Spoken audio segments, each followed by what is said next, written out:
Hey everyone!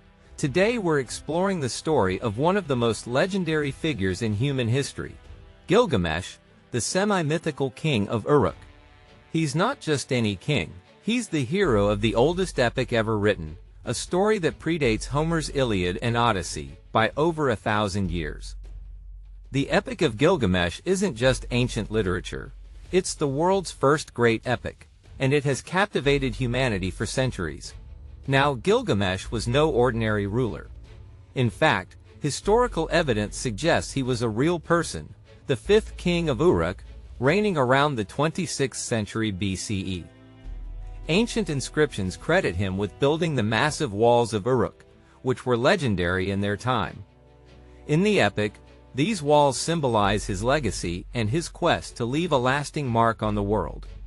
His name also appears on the Sumerian king list, alongside other historical figures, giving us a glimpse into his existence beyond the legends.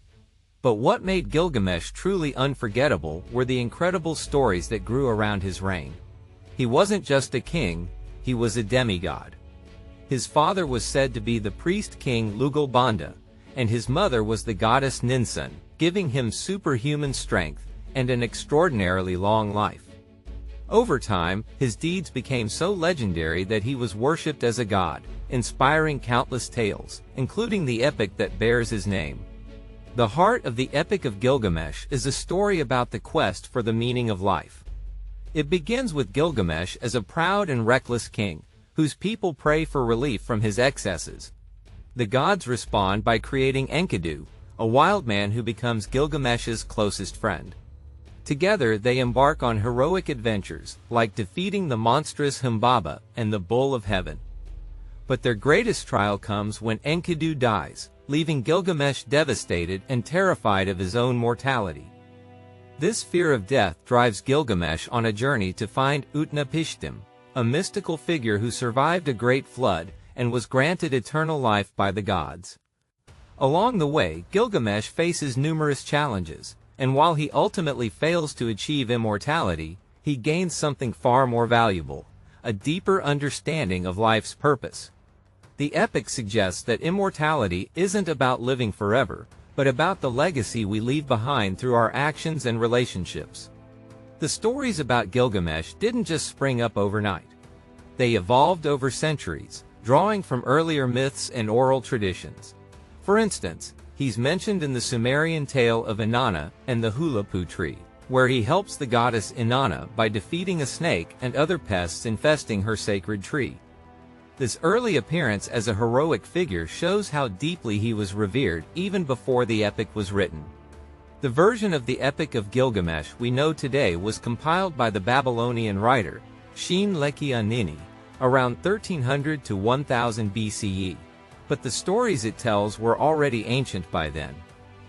The epic was rediscovered in the mid-19th century in the ruins of Ashurbanipal's library in Nineveh.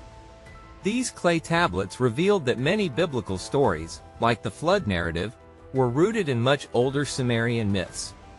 And after Gilgamesh and Enkidu became best friends, their bond grew into a legendary partnership.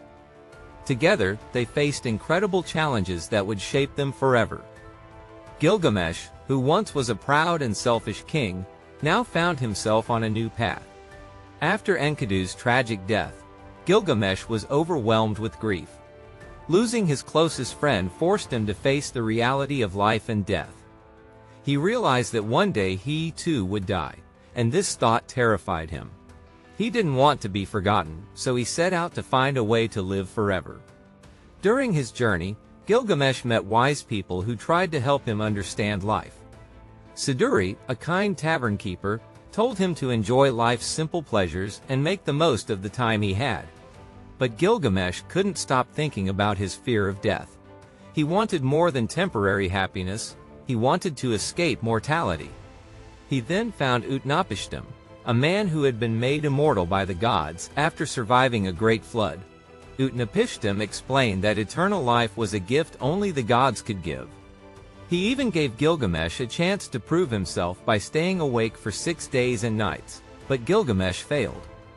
This failure showed that no matter how strong or determined he was, he was still human and bound by human limits. Later, Gilgamesh found a magical plant that could restore youth. For a moment it seemed like he had succeeded. But when he stopped to rest and bathe, a snake ate the plant. This heartbreaking loss was a turning point.